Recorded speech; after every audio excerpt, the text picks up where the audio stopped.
শুরুটা কেমন করে হলো? ভালো উদ্দেশ্যেই শুরু হয়েছিল, ভালো মনে করে। কেমন?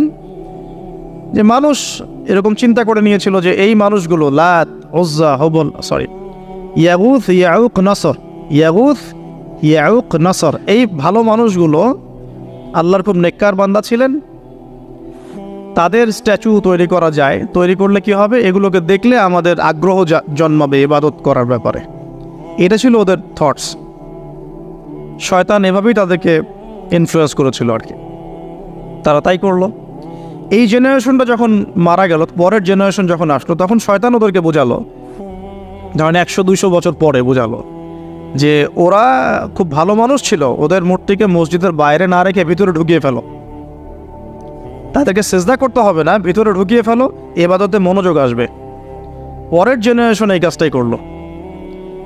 থার্ড জেনারেশনকে শয়তান বোঝালো যে সরাসরি ওদের কাছে চাইলেই হবে, তারা আল্লাহ পাকের অনেক আনুগত্যপ্রাপ্ত, নৈকট্যপ্রাপ্ত বান্দা। সরাসরি তাদের কাছে চাইলেই হবে, আল্লাহর কাছে চাওয়া এখানে চাওয়া একই কথা, ওখানে সেজদা করা এখানে সেজদা করা একই কথা। এখান থেকে শুরু হলো সরাসরি স্ট্যাচু ওয়ার্শিপ। সরাসরি স্ট্যাচু ওয়ার্শিপিং এখান থেকে শুরু হয়েছে। তা আমরা আমাদের হিন্দু ভাই বোন যারা আছেন, আমাদের আশপাশে অমুসলিম ভাই বোন, তাদের প্রতি সম্মান রেখেই এই হিস্ট্রিগুলো পড়তে বলবো আর কি, এবং যুক্তি দর্শনগুলো খুঁজতে বলবো। আসলে কি তারা শুনতে পায়?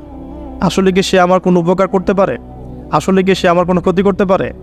আসলে কি সে সৃষ্টিকর্তার প্রতিমূর্তি হতে পারে কিনা? তো আমরা এটা আহ্বান জানাবো, আমরা কারো ধর্মীয় অনুভূতিতে আঘাত করব না। ইসলাম আমাদেরকে এটা শেখায় না। ইসলাম এটা শেখায় যে মানুষকে হিকমার সাথে, প্রজ্ঞার সাথে দাওয়াত দেয়া, যাতে করে তারা জাহান্নামের রাস্তা থেকে ফিরে আসতে পারে ইনশাআল্লাহ। এখন আসুন, আরও একটা দাওয়াত ইব্রাহিম আলাইহিস সালাম তার কওমকে দিলেন। সেটা কি? এবার এখানে সমাজের মানুষের সাথে ওই সমাজের ধর্ম নেতারাও ছিল। সমাজে কিন্তু কয়েক শ্রেণীর মানুষ থাকে, মানে সামাজিক নেতা, ধর্মনেতা, রাষ্ট্রনেতা। তো রাষ্ট্রনেতা পর্যায়ে এখন ইব্রাহিম আলাইহিস সালাম যান নাই, এখন সমাজ নেতা আর ধর্মনেতা চলছে আর কি। এবার ধর্মনেতা আসলো, এসে ধর্মনেতারা তাকে বোঝানোর চেষ্টা করলো যে এই আসমানের তারা, চাঁদ, সূর্য, প্রকৃতি, গাছপালা, এগুলো ইলাহ, এগুলোর ইবাদত করা যায়। এই ঘটনা আল্লাহ রাব্বুল আলামিন সূরা আনআমের মধ্যে বলেছে। তো ইব্রাহিম আলাইহিস সালামকে তারা দেখাচ্ছে, এটা আরবীয় একটা কাব্যিক ভাষায় কোরআনে এসেছে, চমৎকার ভাষায়, যে ফালাম্মা জান্না আলাইহিল লাইল, যখন তার উপর রাত আচ্ছাদিত হলো, রাআ কাওকাবা, তখন ইব্রাহিম আলাইহিস সালাম কি দেখলেন? আকাশে তারা দেখলেন। ঠিক আছে, তারা মূর্তি পূজার এখানেই আছে, ধর্মনেতারাও এখানেই আছে। তো তিনি বলছেন হাযা রব্বি, এটা আমার রব। ফালাম্মা ফালা, যখন তারকাগুলো অস্তমিত হলো, ক্বালা লা উহিব্বুল আফিলিন, আমি তো অস্তমিত যাওয়া জিনিসকে পছন্দ করি না। রব তো অস্তমিত যাবে না, এখানেও যুক্তি লাগবে, তো আমার ফিলোসফি লাগবে, আমার এখানে দর্শন লাগবে, এখানে তো আমাকে প্রজ্ঞা দিয়ে বোঝাতে হবে। এটা তো অস্তমিত হয়ে গেল, এটা তো রব হতে পারে না। ফালাম্মা রাআল কামারা বাযিগান, যখন সে চাঁদকে দেখলো জলজল করছে একদম। আর এখনকার চাঁদ দেখা আগের চাঁদ দেখা তো এক না, এখন তো আমরা চাঁদের আলোই খুঁজে পাই না, তখনকার চাঁদ তো অন্যরকম। বাযিগান মানে জলজল করছে। তখন তিনি বললেন হাযা রব্বি, এটা আমার রব। তখন ফালাম্মা ফালা, যখন এটাও অস্তমিত হয়ে গেল, তিনি বলছেন লাইল্লাম ইয়াহদিয়ানি রব্বি লাকুনান্না মিনাল কওমিদ দাল্লিন, আল্লাহ যদি আমাকে হেদায়েত না দেন তাহলে আমি এই দল্লিনদের অন্তর্ভুক্ত হয়ে যাব। ইব্রাহিম আলাইহিস সালাম বলছেন ফালাম্মা রাআ শামসা বাযিগাতান, যখন এবার সূর্যকে দেখলেন দিনের বেলা, এটা তো আরো বড়। হাযা রব্বি হাযা আকবার, এটা আমার রব, এটা সবচেয়ে বড়। হাযা আকবার, এটা সবচেয়ে বড়।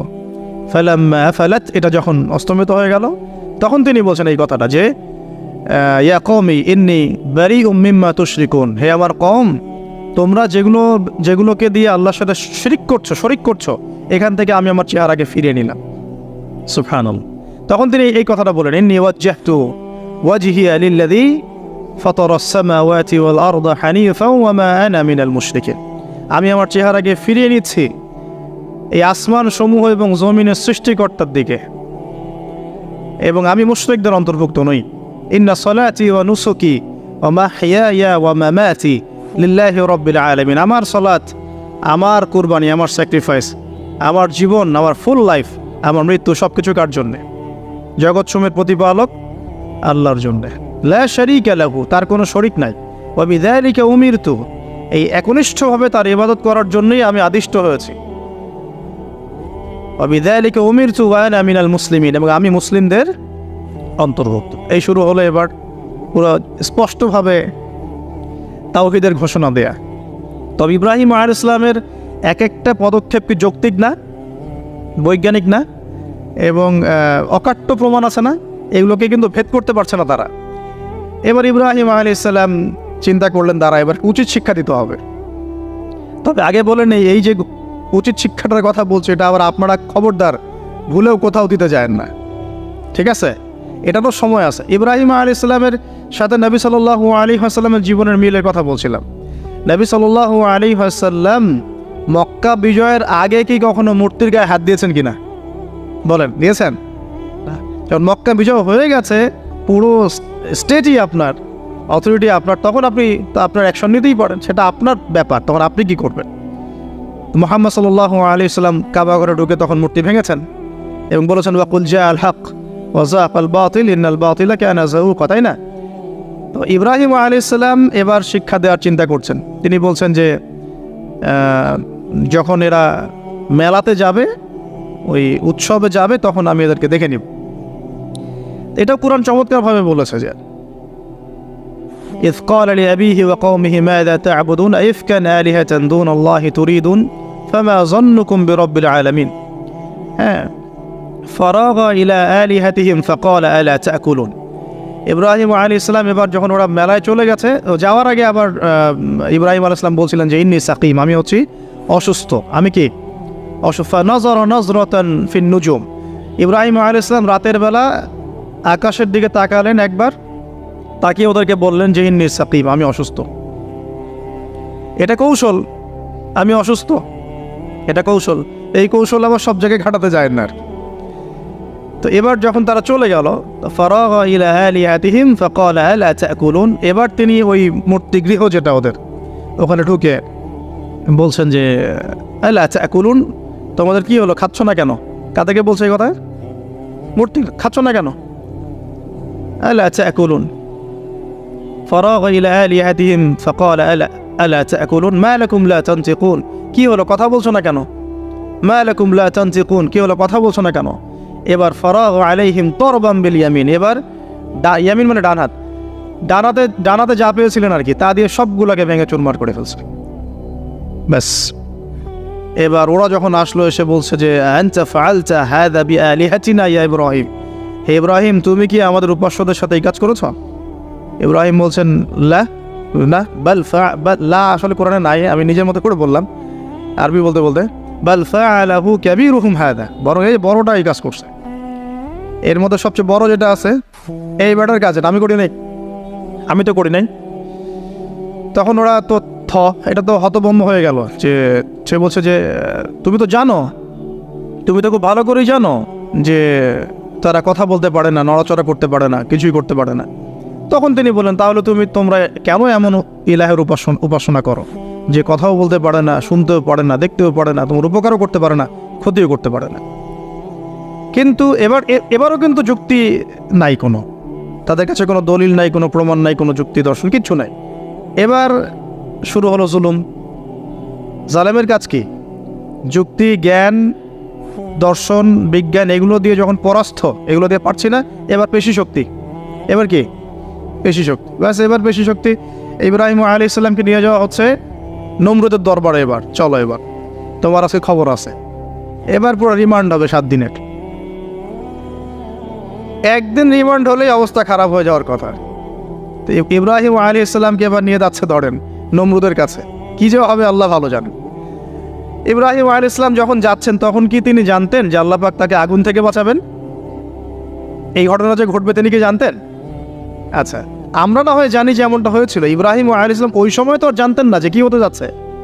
তার মানে তার ওই সময় তার ইমানের তেজ, তার স্থিরতা, ইস্তেকামা এবং তাওয়াক্কুল কত বেশি ছিল। তাকে নিয়ে যাওয়া হচ্ছে। এবারে নমরুদের সামনে দাঁড় করিয়ে নমরুদ এবার একটু মজা নিয়ে জিজ্ঞাসা করলো যে কে তোমার রব?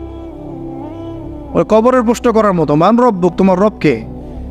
তো ইব্রাহিম আলাইহিস সালাম বলছে রব্বি আল্লাযী ইউহয়ী ওয়া ইউমীত, আমার রব তিনি যিনি জীবন দেন, মৃত্যুও দেন। এবার নমরুদ বলছে ক্বালা আনা উহয়ি ওয়া উমীত, আমি তো জীবন দিই আর মৃত্যু দেই। কীভাবে? একজন এই যাবজ্জীবন প্রাপ্ত আসামিকে ডেকে নিয়ে ছেড়ে দিল, দিয়ে বললো যে জীবন দিলাম। আর একজন আসামিকে ডেকে তৎক্ষণাৎ মৃত্যুদণ্ড দিয়ে মৃত্যু দিলাম। তো ইব্রাহিম দেখলেন আলাইহিস সালাম এ তো মোটা বুদ্ধির মানুষ, কারণ যে যত বড় জালেম হয় তার বুদ্ধি তত মোটা হয়, কিন্তু এটা মাথায় রাখবেন। ফেরাউনের মতো জুলুম মানুষের বুদ্ধি লোপ করে দেয়, আর শিরক মানুষের মধ্যে ভয় সঞ্চার করে। যখন আপনি শিরক করতে থাকবেন মনে খুব ভয় কাজ করবে। এবং মুশরিক বাহিনী কখনো ইসলামের বিজয় লাভ করতে পারে নাই। যে মুসলিম সেনাবাহিনীর মধ্যেও শিরক ছিল না, ওরা যুদ্ধের মাঠে পরাজিত হয়ে গেছে। ইতিহাস ঘাটবেন, মুসলিম যে সেনাবাহিনীর মধ্যে শিরক ছিল ওই সেনাবাহিনী পরাজিত হয়ে গেছে। আবার অল্প গুটি কয়েক সেনাবাহিনী তারা তাওহীদপন্থী ছিল, তারা জয়লাভ করেছে।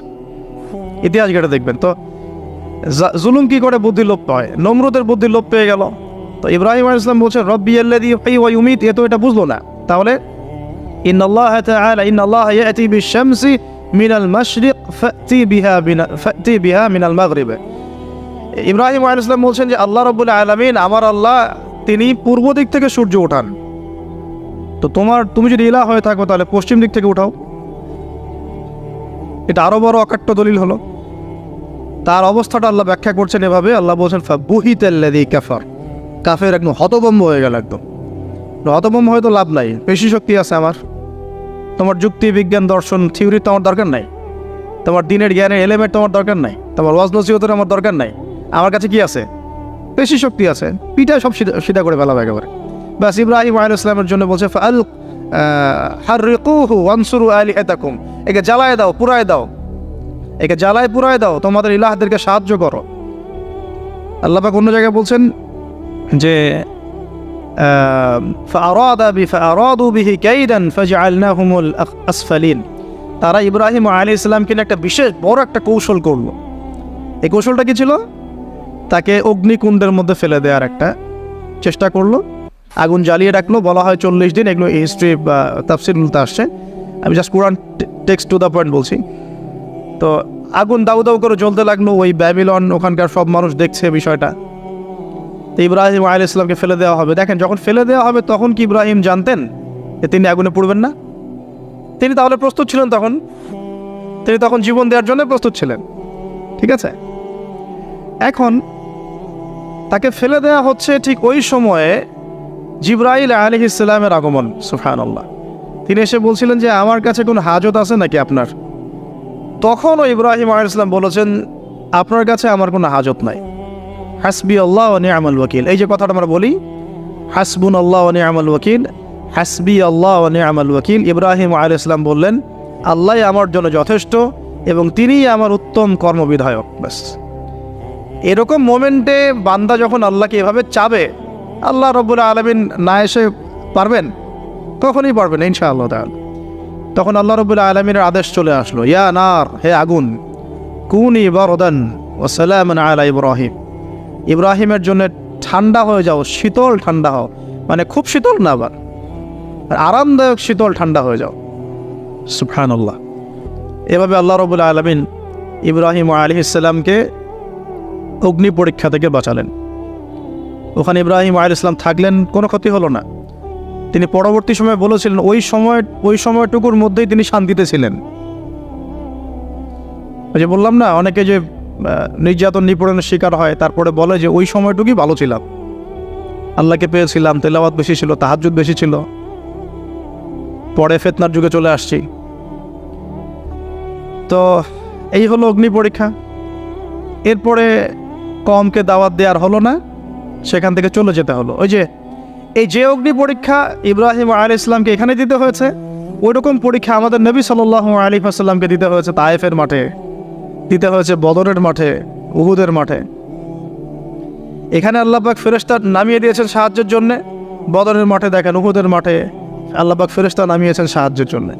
একদম হুবহু মিল পাবেন আপনি জিনিসগুলো, খালি বাসিরা থাকলেই হবে, ধরতে পারলেই হবে জিনিসগুলো।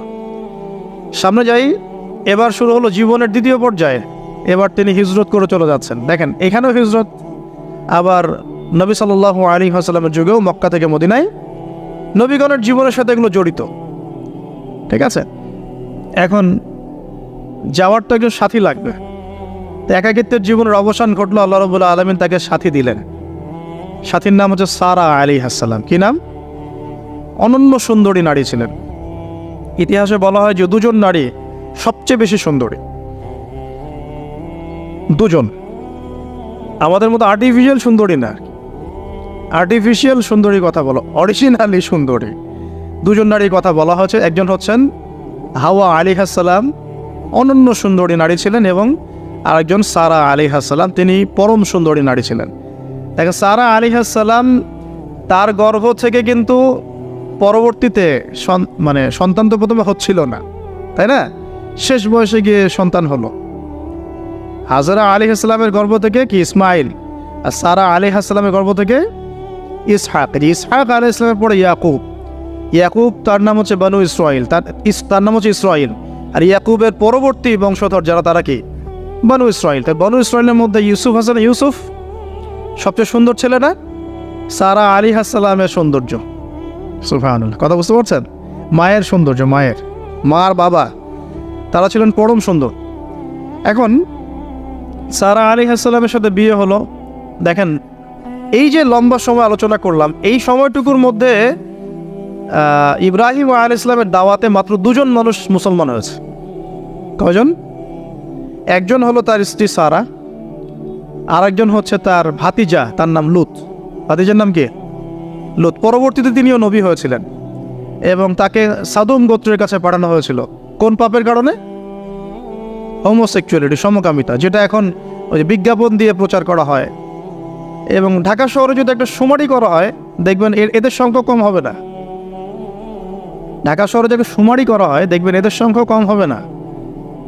তা এখন যদি ভূমিকম্প আসে, আমরা কি লা ইলাহা ইল্লাল্লাহ বলবো? বলেন তো। আমরা তো ডেকে নিয়ে আসতেছি ভূমিকম্প, আমরা ডেকে নিয়ে আসতেছি যে আল্লাহ পাক বলছেন এগুলো করো না, গজব আসবে। আমরা করছি আর এটাকে ডেকে নিয়ে আসতেছি, আসো। আর এদিকে আমরা রড সিমেন্টের অ্যাডভার্টাইজ করতেছি আর কি, যে এগুলো দিয়ে বাড়ি বানালে কোনোদিন ভাঙবেও না, কাঁপবেও না। আমাদের চিন্তাগুলো কেমন হয়ে গেছে জানি। আল্লাহ পাক জেনা, ব্যভিচার, মাদক, পর্নোগ্রাফি, এই সমকামিতার এইসব পাপের কারণে এরকম গজবগুলো নাজিল করেন। শুধু ঢাকা কেন, এরকম বড় বড় মেগা সিটিজ যেগুলো আছে, এগুলোতে এখন এটার অধিকার তারা চাচ্ছে, আন্দোলন করে অধিকার চাচ্ছে। আপনার রেইনবো ফ্ল্যাগ দেখবেন, রংধনু ফ্ল্যাগ। রংধনু ফ্ল্যাগ মানেই সমকামিতা।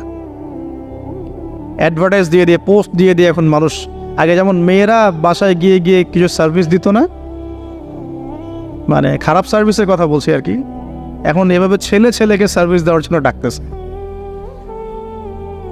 এটা কোনো গাল গল্প করছি না, এটা বাস্তবতা। যদি আমাকে বলেন যে আপনি চোখের সামনে প্রমাণ দেন, আমি দিতে পারবো না। যদি আপনি আমাকে 1 মাসের জন্য অথরিটি দেন ঢাকা শহরে, তাহলে দিতে পারবো উইদিন 1 মাসের মধ্যে। এখন যদি আমাকে বলেন আমার চোখের সামনে এনে দেন, আমি দিতে পারবো না। তো আমি তাত্ত্বিকভাবে পড়ে অনলাইনে দেখছি। যদি বলেন যে 1 মাসের অথরিটি আপনাকে দিলাম, খুঁজে বের করে দেন, 7 দিন লাগবে না ইনশাআল্লাহ। তো কথা হচ্ছে এটাই, যে এই যে সাদুম গোত্রের কাছে পাঠানো হচ্ছে লূত আলাইহিস সালামকে সমকামিতার পাপের কারণে, পরবর্তীতে এই কমটাকে ধ্বংস করা হয়েছে। আল্লাহ পাক এমনভাবে ধ্বংস করেছেন যেটা ইতিহাসে কখনো করেন নাই। ফেরেশতাদের পাখা দিয়ে আল্লাহ পাক মাটিকে উপরে তুলে আবার উল্টা দিকে দাফন করে দিয়েছেন, আকাশ থেকে পাথর বর্ষণ করেছেন। এখন এইটা যদি সারা বিশ্বে ছড়িয়ে পড়ে, তাহলে ওই রকম শাস্তি আবার আসবে না? স্বাভাবিক না? এটা আসতে পারে। আর এটার মূল কেন্দ্র হচ্ছে পশ্চিমা সভ্যতা। এখান থেকে সারা দুনিয়ায় ছড়িয়ে পড়তেছে। বাংলাদেশের মতো মুসলিম কান্ট্রিতেও দিন দিন সমকামিতা বাড়ছে। আমাদের বোনদের, আমাদের ভাইদের, গার্ডিয়ানদের অনেক বেশি সচেতন থাকা দরকার। কোনো কোনো ক্ষেত্রে মাদ্রাসার মধ্যেও দেখা গেছে এগুলো, হিপসখানাতেও দেখা গেছে এগুলো। পর্নোগ্রাফির কারণে এগুলো হচ্ছে। পর্নোগ্রাফির কারণে মানুষের রুচি বিকৃত হচ্ছে, এবং সে নারী, পুরুষ, গরু, ছাগল, হাঁস, মুরগি কোনো কিছুর তোয়াক্কা করছে না। কয়দিন পর এটাও যদি দেখেন, অবাক হবেন না যে মানুষ পশু পাখির সাথে জেনা করতেছে। এটাও যদি দেখেন, আমি অ্যাটলিস্ট অবাক হব না। ধাপ ছিল একটা, প্রথমে মানুষ কি করতো? অবৈধ প্রেম করতো, এই সম্পর্কে জেনা করতো, পরে পরকীয়া শুরু করলো, তারপরে এখন সমকামিতা শুরু হলো, সমকামিতার পরে এখন চাইল্ড অ্যাবিউজিং শুরু হয়েছে, বাচ্চা কাচ্চাদেরকে রেপ করা হচ্ছে, ছোটো ছোটো মেয়েদেরকে, ছোটো ছোটো বাচ্চাদেরকে, ইভেন ছোটো ছোটো ছেলেদেরকেও। এরপরে যদি গবাদি পশুর সাথে জেনা করতে দেখেন, অবাক হওয়ার কিচ্ছু নেই, কিচ্ছু নেই অবাক হওয়ার। এখন বলেন আমরা শাস্তির দ্বার প্রান্তে আছি না? অ্যাটলিস্ট আমরা যারা দিনকে ভালোবাসি, আমাদের একটা আইডিওলজি ফলো করি, নৈতিকতার কথা বলি, আমরা আমাদের পরিবার, আমাদের ভাই বোন, আমাদের ছেলে মেয়ে, তাদের প্রতি আমাদের খুব সতর্ক দৃষ্টি রাখতে হবে, সর্বোচ্চ সতর্ক থাকতে হবে। আর আমাদের দিনী বোনদেরকেও রিকোয়েস্ট করবো আমরা, যে ভাইদেরকেও তো বলি, বোনদেরকেও বলছি, বিয়ের আগে কোনো প্রকার অবৈধ সম্পর্ক নেই, বিয়ের আগে কোনো প্রকার অবৈধ কোনো সম্পর্ক না।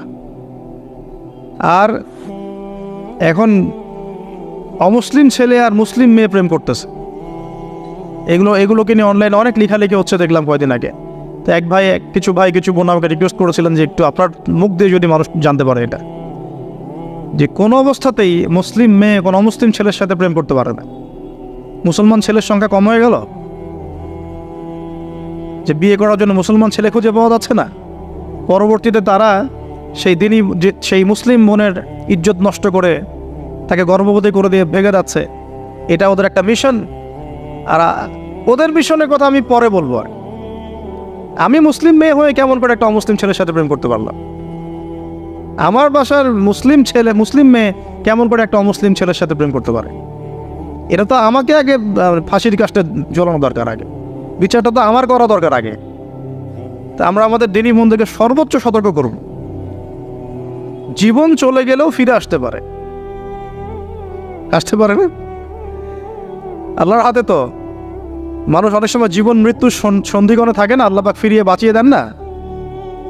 ইজ্জত চলে গেলে কখনো ফিরে আসে না, ইজ্জত চলে গেলে ফিরে আসে।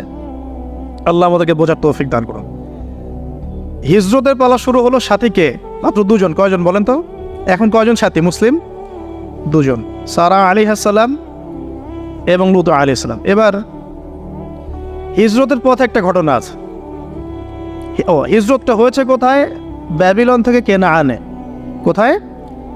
কেনান কোন জায়গা? এটা শামের অন্তর্ভুক্ত একটা জায়গা। শাম মানে শুধু সিরিয়া নয়, বরং এটার একটা বড় ব্যাপ্তি আছে। প্যালেস্টাইন, জেরুজালেম এর অদূরেই শামের মধ্যেই, প্যালেস্টাইন জেরুজালেমের অদূরেই এই কেনান একটা জায়গা ছিল। এখানে খালিল নামে একটা জায়গা এখনও আছে। কি নামে? খালিল, বর্তমান নাম খালিল। ইব্রাহিম আলাইহিস সালামকে কি বলা হয়?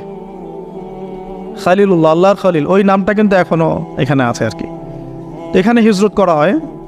তারপরে এখানে থাকতে লাগলেন তার স্ত্রী সারা আলাইহিস সালাম। এক সময় ওই এলাকায় একটু দুর্ভিক্ষ দেখা দিল।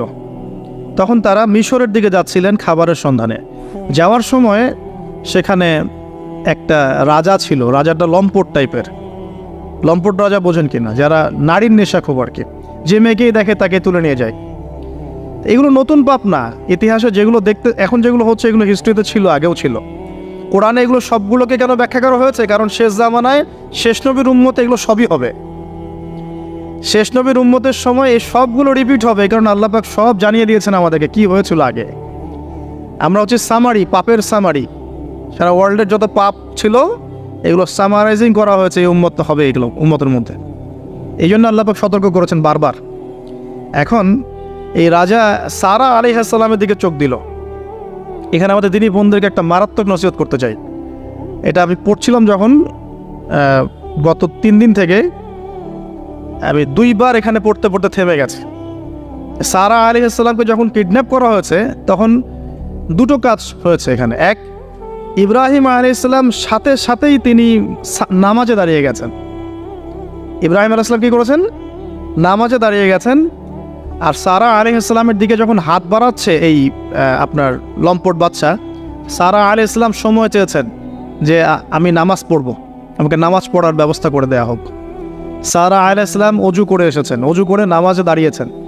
দাঁড়িয়ে 2 রাকাত নামাজ পড়ে আল্লাহর কাছে দোয়া করেছেন, আল্লাহুম্মা ইন কুনতা তা'লাম, হে আল্লাহ আপনি যদি জানেন যে ইন্নী কদ আহসানতু ফারজি ইল্লা যাওজি, আমি আমার লজ্জাস্থানকে হেফাজত করে রেখেছিলাম, সতীত্বকে কখনো নষ্ট করিনি, শুধু আমার স্বামীর হক আমি স্বামীকে দিয়েছি।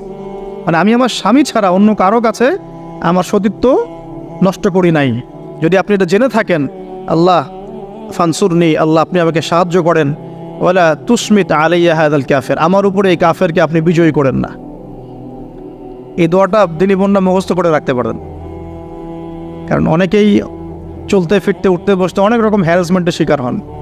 যদি আপনি সতীত্ব রক্ষা করে চলতে পারেন, তখন আল্লাহর কাছে দোয়া করবেন, আল্লাহ আপনি যদি জেনে থাকেন আমি আমার সতীত্ব রক্ষা করেছি, আমি অনেস্ট, আমি আমার সতীত্ব রক্ষা করেছি, কারো সামনে আমি আমার সতীত্ব নষ্ট করি নাই, আল্লাহ আপনি এই জালেমের এগেনস্টে, এই কাফের এগেনস্টে, এই ফাসেকের এগেনস্টে আমাকে সাহায্য করেন।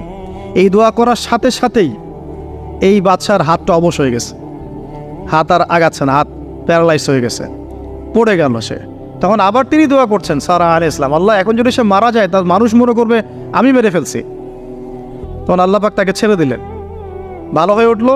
আবার ওই যে বললাম, পশুর স্বভাব তো কখনো ঠিক হয় না, আবার হাত দেওয়া চেষ্টা করলো, আবার অবশ হয়ে গেল। এভাবে 3-4 বার চেষ্টা করেছে। এরপরে যখন পারছে না, তখন সে বলছে যে আমার সামনে কোন শয়তানকে তোমরা নিয়ে আসছো, সে তার ভাষায় বলছে আর কি, আমার সামনে কোন শয়তানকে হাজির করছো, একে নিয়ে যাও আমার সামনে থেকে। তো ছেড়ে দিল। তারপরে সাথে হাজারা আলাইহিস সালামকেও মানে হাদিয়া হিসেবে দিয়ে দিয়েছে, একে নিয়ে যাও। এবার হাজরা আলাইহিস সালাম, সারা আলাইহিস সালাম, ইব্রাহিম আলাইহিস সালাম কেনানে চলে আসলেন। এখন সারা আলাইহিস সালাম তো ভাবছেন তিনি বন্ধা, তিনি ভাবছেন যে আমার সন্তান হচ্ছে না। তখন ইব্রাহিম আলাইহিস সালামের বয়স প্রায় 86 বছর। কত বছর? তা সারা আলাইহিস সালামের বয়স প্রায় 70। তো 70 বছর হয়ে গেছে একটা মহিলার, মনে করেন বাচ্চা কাচ্চা হয়নি, তাহলে তো তার মনে হবে যে আমার মনে হয় বাচ্চা কাচ্চা হবে না, আমার সন্তানের, আমার মানে স্বামীর তো বংশ বাড়ছে না, তো বংশ রক্ষার স্বার্থে আমি তাকে একটা বিয়ে দেওয়ার চেষ্টা করছি। তখন হাজরা আলাইহিস সালামের সাথে তার বিয়ে দেওয়া হয়। এই হলো সেকেন্ড ওয়াইফ। এখনকার পশ্চিমা সভ্যতা অবশ্য আমাদেরকে শেখায় যে একজন নোবেল মানুষ আর কি, মানে a noble man can not marry মানে টুয়াইস থার্ড, এটা শেখায় যে একজন ভালো মানুষ একাধিক বিয়ে করতে পারে না। এটা নোবেলরা মানে ইয়ারা পশ্চিমারা শেখায়। অনেক কথা বলতে পারে যে হ্যাঁ আমি সুন্দর মতো থাকবো, চলবো, ইনসাফ করতে দিব, সব ওকে, কিন্তু যখন অধিকার সব সমান হয়ে যাবে তখন দেখবেন যে মারাত্মক অবস্থা। তো যদি আপনার ভিতরে তাকওয়া, পরহেজগারিতা এবং শক্তিশালী অবস্থা না থাকে, তাহলে নিজেই দিন থেকে বিচ্যুত হয়ে যেতে পারে। তো এই জন্য দরকার নেই। আল্লাহ রাব্বুল আলামিন যদি নেককার স্ত্রী দান করেন সারা আলাইহিস সালামের মতো, তাকে নিয়ে সন্তুষ্ট থাকেন, ব্যাস। এখন যাই সামনে। এবার বিয়ে হয়ে গেল, কিসের উদ্দেশ্যে দেওয়া হয়েছে? সন্তান। এবার 86 বছর বয়সে আল্লাহ রাব্বুল আলামিন ইব্রাহিম আলাইহিস সালামকে সন্তান দান করলেন। সুবহানাল্লাহ। এই সন্তানের নাম কি? ইসমাঈল আলাইহিস সালাম।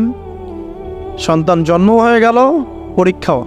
ইব্রাহিম আলাইহিস সালামের জীবন তো পুরোটাই পরীক্ষা। বাবার থেকে বিচ্ছিন্নতা পরীক্ষা, আগুনের পরীক্ষা, সমাজ থেকে বিচ্ছিন্নতা পরীক্ষা, আবার এই যে এখন পরীক্ষা, আরও বড় বড় পরীক্ষা শুরু হচ্ছে। কি পরীক্ষা? এবার বলছেন স্ত্রী এবং সন্তানকে রেখে আসো মক্কায়। খুব খেয়াল করে দেখেন, এই জায়গা থেকে ইব্রাহিম আলাইহিস সালাম তার বিশ্বাস ছিল যে মক্কাতে আল্লাহ রাব্বুল আলামিন আমার স্ত্রী এবং সন্তানকে কিন্তু মেরে ফেলবেন না ইনশাআল্লাহ। কিন্তু তিনি তো মানুষ, তিনি বুঝতে পারছেন জনমানব শূন্য একটা জায়গায় আমার স্ত্রী সন্তান কিভাবে থাকবে। একটু পানি নিলেন, খেজুর নিলেন, রেখে আসছেন। যখন রেখে আসছেন, ওই সময়টার কথা হাদিসের মধ্যে আসছে যে তিনি মানে রেখে চলে আসছেন, পিছন দিকে হাঁটা শুরু করেছেন। তার স্ত্রী দৌড়ে আসছেন বারবার। চিন্তা করেন একটু, মানে আবেগ দিয়ে ভাবেন জিনিসটাকে। আইনা তাযহাবু ইয়া ইব্রাহিম, কোথায় যাচ্ছেন আপনি? স্ত্রীকে তখনও বলা হয়নি যে তোমাদেরকে রেখে চলে যাবো এখান থেকে। স্ত্রীকে তখনও কিন্তু বলা হয় নাই যে তোমাকে রেখে চলে যাবো এখানে, তোমার সন্তানের এই যে দুধের বাচ্চা রেখে চলে যাবো, তখনও কিন্তু তারা জানেন না। জিজ্ঞাসা করছেন আইনা তাযহাবু ইয়া ইব্রাহিম, কোথায় যাচ্ছেন ইব্রাহিম, কোথায় যাচ্ছেন ইব্রাহিম? বুকের মধ্যে পাথর বাঁধা, তখন বুকের মধ্যে তখন ইব্রাহিম আলাইহিস সালাম কি পাথর বাঁধা। এটা পুরুষ, এই ফিলিংসগুলো পুরুষরা বুঝবে, মেয়েরা বুঝবে না। এই বুকে পাথর বেঁধে হাসি মুখে থাকার যে অনুভূতি, এটা পুরুষরা বুঝবে, মেয়েরা বুঝবে না, তাই না ব্যাপারটা? তো ইব্রাহিম আলাইহিস সালামের বুকে তখন পাথর বাঁধে, তিনি কথাই বলতে পারতেছেন না।